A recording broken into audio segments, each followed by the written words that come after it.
ॐ ब्रह्मदक्षयश्वी देवेशे भरद्वाजे पुनर्वसु हुताशिवेशे चरक प्रभृतिभ्यो नमो नमः।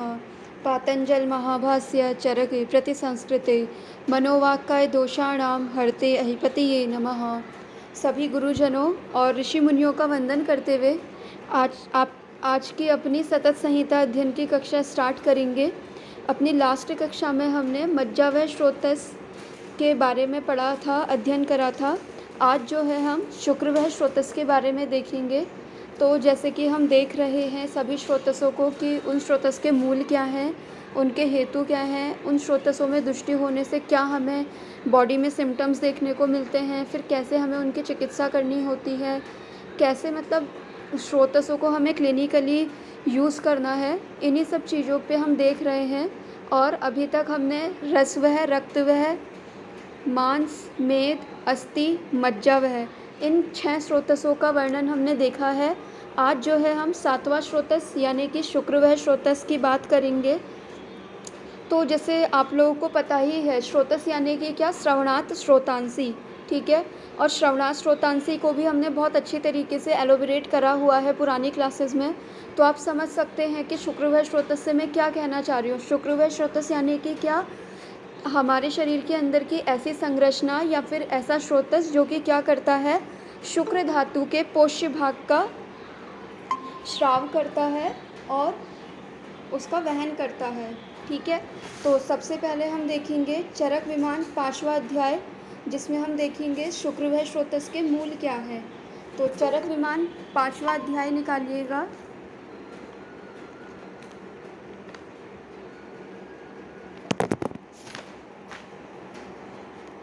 चरक विमान 5वां अध्याय, जिसमें कि हमें शुक्र वह स्रोतस के मूल बताए हैं। मूल यानी कि क्या, जब हम मूल की टीका देखते हैं तो मूल यानी कि उसका प्रभाव स्थान, ठीक है। तो उसका जो यानी कि शुक्र वह स्रोतस की जब दृष्टि होगी तो जो उसके मूल बताए हैं, ठीक है, उसका जो मूल बताया है वहाँ पे हमें कुछ ना कुछ चेंजेस देखने को मिलेंगे। तो क्या कह रहे हैं, शुक्र वहानाम श्रोतसाम वृषणव मूलम सेफश्च, यानी कि शुक्र वह स्रोतस का जो मूल कहा गया है वो वृषण और शेफ कहा गया है, ठीक है। तो जब हमारे शुक्र वह स्रोतस की दृष्टि होगी तो यहाँ पे जो मूल है वहाँ पे हमें कुछ ना कुछ चेंजेस या फिर कुछ ना कुछ पैथोलॉजी हमें देखने को मिलेगी। अब इसके बाद देखिएगा चरक विमान का ही श्लोक नंबर 19, जिसमें कि हमें ये बताया है कि शुक्र वह स्रोतस की दृष्टि के हेतु क्या क्या हैं, कौन से ऐसे हेतु हैं जिनको करने से हमारा शुक्र वह स्रोतस जो है वो दूषित होता है। क्यों हमें इनके हेतु देखने हैं, हेतु हमें इसलिए देखने हैं क्योंकि हमारी जो फर्स्ट लाइन ऑफ ट्रीटमेंट होता है वो निदान परिवर्जन यानी कि हेतुओं को बंद करवाना ही रहता है, ठीक है। तो जब तक आपको हेतु नहीं पता होंगे तब तक आप बंद कैसे करवाओगे, क्योंकि पेशेंट तो आपको आकर के बोल देगा कि मैं ये चीज़ें करता हूँ या फिर ऐसे ऐसे डाइट फॉलो करता हूँ। तो आपने जब संहिताओं को पढ़ा होगा तभी आप उसको पढ़ने के बाद ही पेशेंट में ये डिसाइड कर पाओगे कि हाँ ये ऐसा हेतु का सेवन कर रहा है, तब इसके इस स्रोतस पे इफ़ेक्ट आ रहा है। तो शुक्र वह स्रोतस की दृष्टि का जो हेतु बताया है वो बताया है चरक सूत्र चरक विमान 5वां अध्याय श्लोक नंबर 19। उसमें उन्होंने क्या कहा है, अकाल योनि गमनात् निग्रहात् अति मैथुनात् शुक्रवाहिनी दुष्यंती शस्त्रछार अग्नि भी तथा। अब देखिए यहाँ पे हम अकाल योनि से हमें क्या लेना है, तो उसके लिए हम इसकी टीका देखते हैं।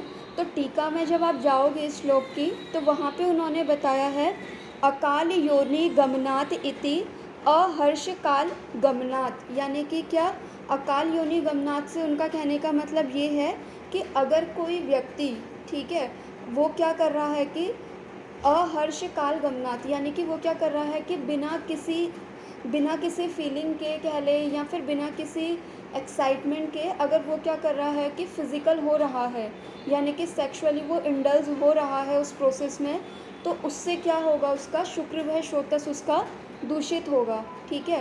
तो अकाल योनि गमनात् यानी कि क्या, अहर्ष काल गमनात्। जैसे आप देखोगे भी कि ओपीडी में भी आपके पास पेशेंट आएंगे और आप जो हस्बैंड होगा वो ये कंप्लेन कर रहा होगा कि उसकी वाइफ को किसी भी तरीके का इंटरेस्ट नहीं रहता है सेक्सुअली इंडल्ज होने में, ठीक है। तो अगर वो ऐसी कंडीशन में, या फिर कभी कभी क्या होता है कि फ़ीमेल को बहुत ज़्यादा मन होता है लेकिन मेल का मन नहीं करता है, मतलब बिना हर्ष के वो चीज़ करते हैं, वो एक्ट करते हैं, तो इससे क्या होगा, हमारा जो शुक्र वह स्रोतस है वो दूषित होगा, ठीक है। इसके अलावा उन्होंने क्या बोला है, अनुचित योनो गमनात, यानी कि अनुचित योनि में अगर वो कर रहे हैं तो ये भी क्या करेगा, शुक्र वह स्रोतस की दुष्टि करेगा।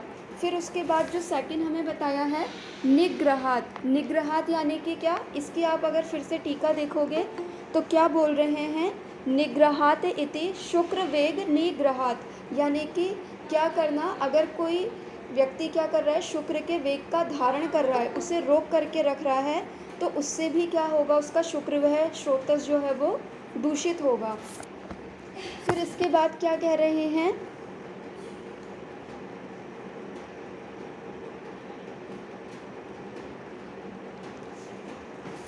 फिर इसके बाद जो उन्होंने बताया है श्लोक में वो देखिएगा, उसने बताया है अति मैथुनात यानी कि अगर कोई व्यक्ति बहुत ज़्यादा सेक्सुअल एक्टिविटी कर रहा है तो उससे भी क्या होगा, उसका शुक्र वह स्रोतस जो है वो दूषित होगा। अब आप ये लोग पता कैसे करेंगे कि पेशेंट अति मैथुन कर रहा है कि नहीं कर रहा है, तो ये सारी चीज़ें हमें पता लगती है जब हम उसकी हिस्ट्री ले रहे होते हैं, ठीक है। अगर आप संहिता पढ़ोगे तो संहिता में पर्टिकुलर बताया है कि किस किस ऋतु में किस किस तरीके से हमें करना है। तो अगर पेशेंट उस तरीके से नहीं कर रहा है, बहुत ज़्यादा कर रहा है, तो उससे भी क्या होगा, शुक्र वह स्रोतस उसका दूषित होगा। फिर उसके बाद उन्होंने क्या बताया है, शस्त्र क्षार अग्नि भी तथा, यानी कि अगर शस्त्र का बहुत ज़्यादा प्रयोग हुआ है, शस्त्र प्रयोग से आप ये समझ सकते हो कि अगर उसकी कोई सर्जरी हुई हो, ठीक है, सर्जरी इन द सेंस कि जैसे प्रोस्टेट की जब कंडीशन होती है, अगर उसकी कोई सर्जरी हुई हो, या फिर हाइड्रोसील जो कंडीशन हो जाती है उसमें अगर उसकी सर्जरी हुई और सर्जरी भी क्या हुई हो, उसने ऐसे ही किसी झोला छाप से करा ली हो और बार बार रिपीटेशन हुआ हो सर्जरी का, ठीक है। ऐसा केस मैंने अपने कॉलेज में ही देखा था, वहाँ पे एक पेशेंट की हाइड्रोसील की सर्जरी होनी थी और वो हुई भी थी, लेकिन उसमें क्या था कि उसमें जो स्टिचिंग करी गई थी बाद में वो गलत तरीके से कर दी गई थी, ठीक है। तो वापस से उसको ओपन करके फिर दोबारा से उसकी सर्जरी प्लान करी गई थी। तो इस तरीके से शस्त्र का अधिक यूज हो गया, इसी तरीके से क्षार का अधिक यूज। अब क्षार में देखिए अपने में कैसे यूज़ आता है, क्षार का जो यूज़ करा जाता है इंटरनली भी हम करते हैं और एक्सटर्नली भी करते हैं। अगर आप क्षार के बारे में सुश्रुत से पढ़ोगे तो उसने पानी क्षार भी बताया है और स्थानिक क्षार भी बताई है। स्थानिक क्षार पे आप ये समझ सकते हो कि जो हम क्षार सूत्र में जो हम यूज़ करते हैं, ठीक है। पानी क्षार में आप ये देख सकते हो जैसे कि सज्जी क्षार हो गई, यवक क्षार हो गई, ये क्षार जो है ये कुछ कुछ मेडिसिन्स में रहती हैं। अगर इन मेडिसिन्स का ज़्यादा यूज़ करा जाए, ठीक है, जैसे पेशेंट क्या है कि खुद से ही हिंगवष्टक चूर्ण खा रहा है या फिर कोई ऐसी प्रिपरेशन खा रहा है आयुर्वेदिक मेडिसिन की जिसमें कि क्षार पड़ी हुई हो, ठीक है, क्योंकि वो एक पर्टिकुलर टाइम ड्यूरेशन के लिए तो नहीं खाता है, वो तो कंटिन्यूसली फिर खाते ही रहता है, एक्सेस अमाउंट में ही खा लेता है वो उसे। तो इस तरीके से भी क्षार का अगर अब्यूज़ होगा, ठीक है, तो उससे भी क्या है, हमारा शुक्र व स्रोतस जो है वो दूषित होगा। इसके अलावा क्या बताया है, अग्नि यानी कि अग्नि आप समझ सकते हो कि उष्ण गुण वाली है, ठीक है। तो अगर कोई व्यक्ति क्या कर रहा है, हीट के बहुत ज़्यादा कांटेक्ट में रह रहा है तो भी उसका शुक्र वह स्रोतस जो है वो दूषित होगा। जैसा आपने देखा भी होगा, बोला जाता है कि जो मेल्स रहते हैं उनको बहुत ज़्यादा ऐसी हीट वाली जगहों पे उन्हें काम नहीं करना चाहिए। लैपटॉप वगैरह के लिए भी बोला जाता है कि अपनी गोद में ज़्यादा देर तक रखना नहीं चाहिए जिससे कि हीट वहाँ पे रहे, ठीक है। तो अग्नि से हम वो भी समझ सकते हैं। अब इसमें एक चीज़ आई थी कि शुक्र वेग का धारण करना, ठीक है। अब शुक्र वेग का धारण करने से हमें क्या सिम्टम मिलते हैं, ठीक है, मतलब कि पेशेंट तो आपके पास आ जाएगा सिम्टम्स लेकर के, तो आप कैसे असेस करोगे कि वो शुक्र वह स्रोतस की ही दृष्टि लेकर के आया है कि नहीं आया है। एक तो शुक्र वह स्रोतस की दृष्टि के जो लक्षण हैं वो हमें दिए हैं चरक सूत्र चरक सूत्र 28वें अध्याय में, ठीक है। दूसरा, अगर हम शुक्र व स्रोतस की दृष्टि के लक्षण देखें तो हमें शुक्र वेग को धारण करने से जो लक्षण होते हैं वो भी हमें देखने को मिल सकते हैं। क्यों मिल सकते हैं? क्योंकि शुक्र वेग को रोकना भी जो है एक हेतु बताया है शुक्र व स्रोतस की दृष्टि का, ठीक है। तो सबसे पहले जो हम देखेंगे चरक सूत्र 7वां अध्याय, और उसमें हम देखेंगे कि शुक्र के वेग को रोकने से क्या क्या ऐसे लक्षण होते हैं जिनको कि पेशेंट आकर के हमें बताएगा और जिससे हम एसेस कर सकते हैं कि हाँ कि इसके शुक्र व स्रोतस की दृष्टि हुई है। तो उसमें देखिए उन्होंने क्या बताया है, श्लोक नंबर 10, मेड्रे वृषणयो शूलम अंग मर्दो हृदय व्यथा भवेत प्रतिहते शुक्रे विबद्धम मूत्रम एवच। यानी कि क्या कह रहे हैं, मेड्र और विषण में शूल होना, ठीक है। कई बार पेशेंट आएगा, आपसे बोलेगा कि उसका जो मेड्र वाला पार्ट है यानी कि जो पेनिस वाला पार्ट है वहाँ पे उसका पेन रहता है, या फिर जो उसके टेस्टीज़ हैं उसमें उसे पेन हो रहा है, ठीक है। कई बार ये पेन जो रहता है वो उसमें हमें कुछ ना कुछ फिजियोलॉजी देखने को मिल जाती है, किसी तरीके का हमें कोई इन्फेक्शन देखने को वहाँ पे मिल सकता है। अगर कुछ भी हमें वहाँ पे नहीं मिल रहा है देखने को, तो आप उससे इस चीज़ की हिस्ट्री ले सकते हैं कि वो शुक्र के वेग का धारण तो नहीं करता है, ठीक है। इसके अलावा अंग मर्द, ठीक है, अंग मर्द एक ऐसा सिम्टम है जो कि बहुत जगह आया हुआ है। अगर आप ज्वर में देखोगे तो ज्वर में भी अंग मर्द सिम्टम आया हुआ है, ठीक है। इसीलिए बोला जाता है कि जब पेशेंट हमारे पास आता है तो हमें उसकी डिटेल हिस्ट्री लेनी है, जिससे कि हमें उसके हेतु पता चल सके और हेतु के अकॉर्डिंग हम डिसाइड कर सकें कि उसको ये जो सिम्टम आया है वो किस वजह से आया है। अब मान लीजिए कोई पेशेंट आपके पास आ रहा है और वो सिंपल ये बोल रहा है कि मुझे अंग मर्द हो रहा है। अब अंग मर्द जो है हमने ज्वर में भी पढ़ा है, हमने शुक्र वेग के धारण करने से भी पढ़ा है। अब हम जाने कैसे कि ये ज्वर की वजह से हो रहा है या फिर शुक्र वेग के धारण की वजह से हो रहा है, तो उसके लिए हमें क्या करना है, पेशेंट की हिस्ट्री लेनी है और उसके हेतु देखने हैं, ठीक है, कि उसके हेतु जो हैं वो किस चीज़ के हैं और उसके अकॉर्डिंग हमें डिसाइड करना है कि उसका जो अंग मर्द है वो किस वजह से है, ठीक है। फिर क्या कह रहे हैं, विबंधम मूत्रम एव चौ, यानी कि मूत्र का भी विबंध हो जाएगा। तो ये सारे सिम्टम अगर पेशेंट हमारे पास ले करके आ रहा है तो भी हमें शुक्र व स्रोतस की ओर अपना ध्यान जो है वो देना चाहिए। फिर इसके बाद हम देखेंगे चरक सूत्र 28वां अध्याय, जिसमें कि वहाँ पे उन्होंने शुक्र व स्रोतस की दृष्टि के लक्षण हमें बताए हुए हैं, जिनको देख करके हम समझ सकते हैं कि अगर ये सिम्टम आ रहे हैं तो शायद पेशेंट के उसमें शुक्र व स्रोतस की दृष्टि है। तो इसमें देखिए चरक सूत्र स्थान 28वां अध्याय, श्लोक नंबर 18 और 19, उसमें उन्होंने क्या कहा है, शुक्रस्य दोषात कैलव्यम अहर्षणम, यानी कि क्या कह रहे हैं कि शुक्र के दूषित होने से क्या होगा, कैलव्य होगा, ठीक है। अब जैसे कि अगर हम चरक सूत्र 28 का ही 9वां और 10वें नंबर का श्लोक देखें, जिसमें कि हमें रस व स्रोतस की दृष्टि यानी कि रस धातु की दृष्टि के लक्षण बताए हैं, उसमें भी कैलव्य आया है, ठीक है। तो अब हम ये कैसे डिसाइड करें कि ये कैलव्य जो है इसमें रस व स्रोतस है या फिर ये रस व स्रोतस है या फिर शुक्र व स्रोतस है। तो अगेन बात उसी पे ही आती है, हिस्ट्री टेकिंग। और हिस्ट्री टेकिंग भी कैसे, आयुर्वेदिक तरीके से जो हमें हेतु निकालने बताए जाते हैं, उन हेतुओं के अकॉर्डिंग अगर पेशेंट ऐसे हेतुओं का सेवन कर रहा है जिससे कि उसके रस व स्रोतस की दृष्टि हो रही है, ठीक है, तो क्या है कि तो हम डिसाइड करेंगे कि ये कैलव्य जो है वो रस व स्रोतस की वजह से है या फिर रस धातु की दृष्टि से है।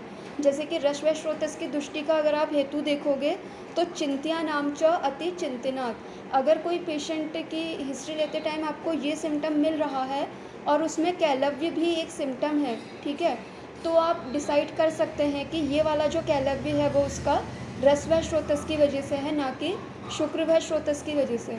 तो अगेन हमें यही करना है, जब भी पेशेंट हमारे पास आए कोशिश हमें यही रखनी है कि हम पेशेंट के जितने हो सके हेतु निकालने की कोशिश करें।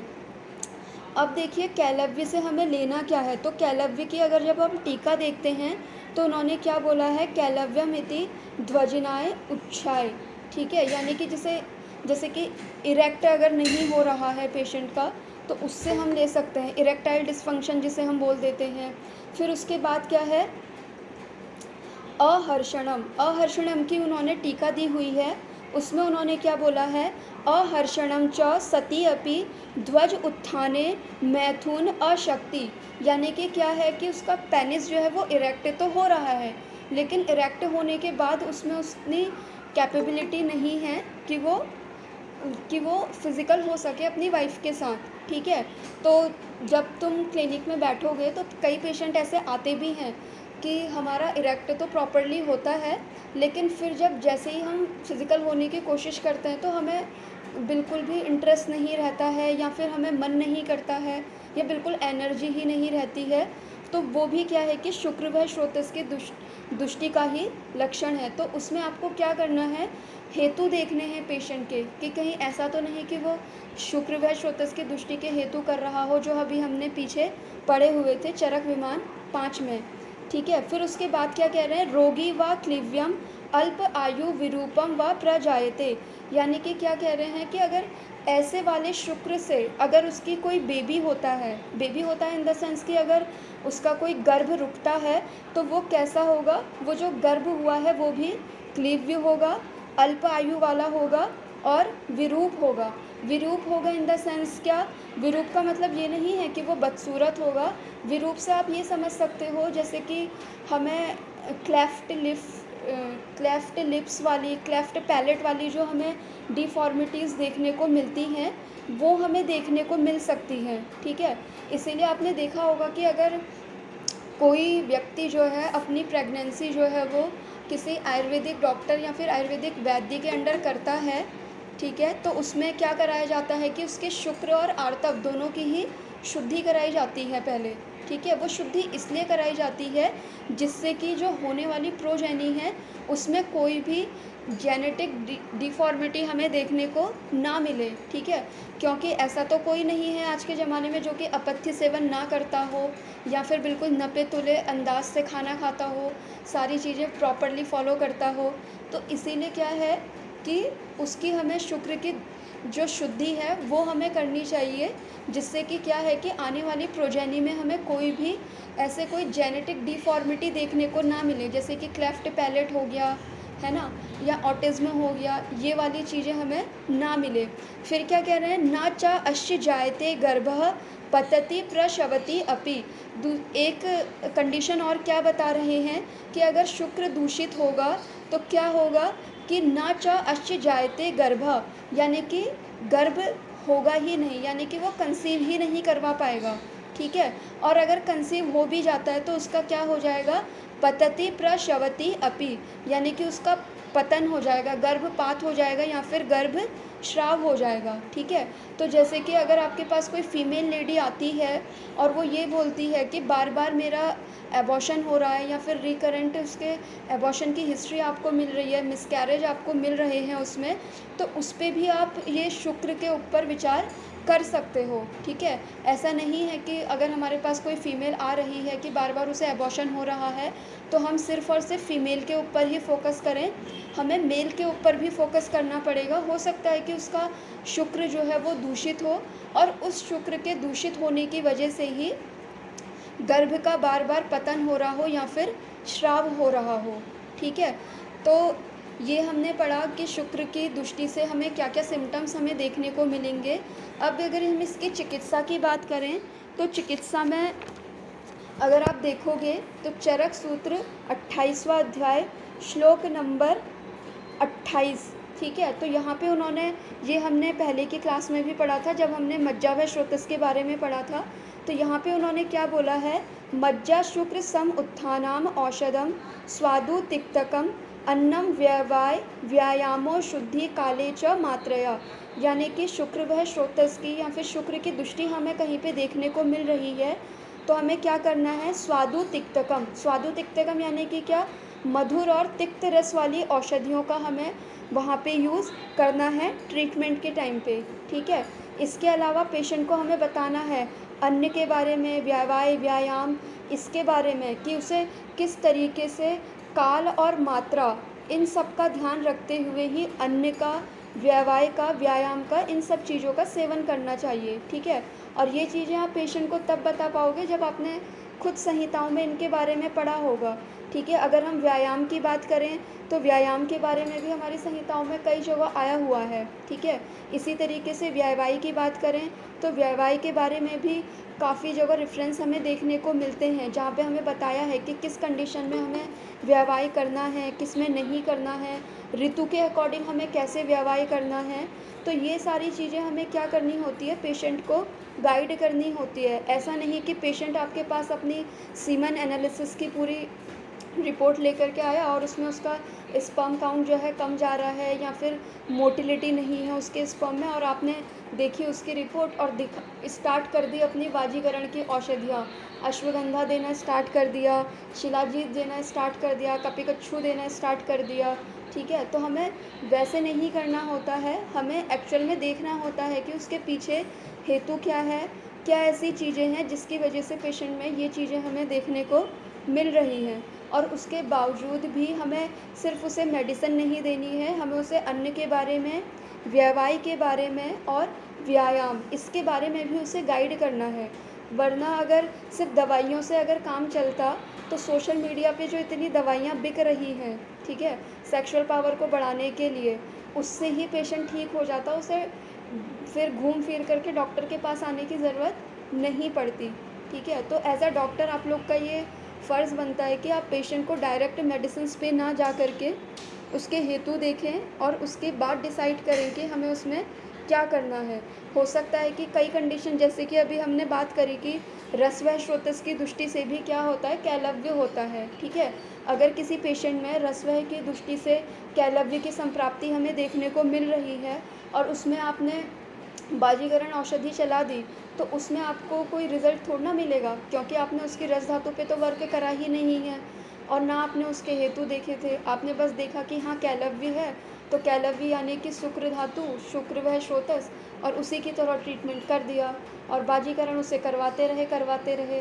तो ऐसा नहीं करना है। इसीलिए आचार्यों ने भी बोला है रोगम आदौ परीक्षेत, यानी कि सबसे पहले हमें क्या करनी है, रोग की परीक्षा करनी है, तदनंतरम औषधम, उसके बाद हमें औषध देनी है, ठीक है।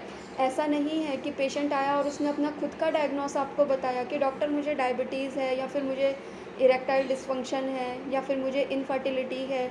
आपको क्या करना है, अपने अकॉर्डिंग उसका निदान बनाना है। इसीलिए संहिताओं में या फिर शास्त्रों में जो है निदान पंचक दिए गए हैं, जिससे कि आप आयुर्वेद के अकॉर्डिंग डिजीज़ पेशेंट की डायग्नोस कर सको, ठीक है। तो अभी फ़िलहाल यहीं पे ही रुकेंगे। इसके आगे की क्लास जो है हम कल करेंगे। अगर किसी की कोई क्वेरी होगी तो वो ग्रुप में शेयर कर दीजिएगा।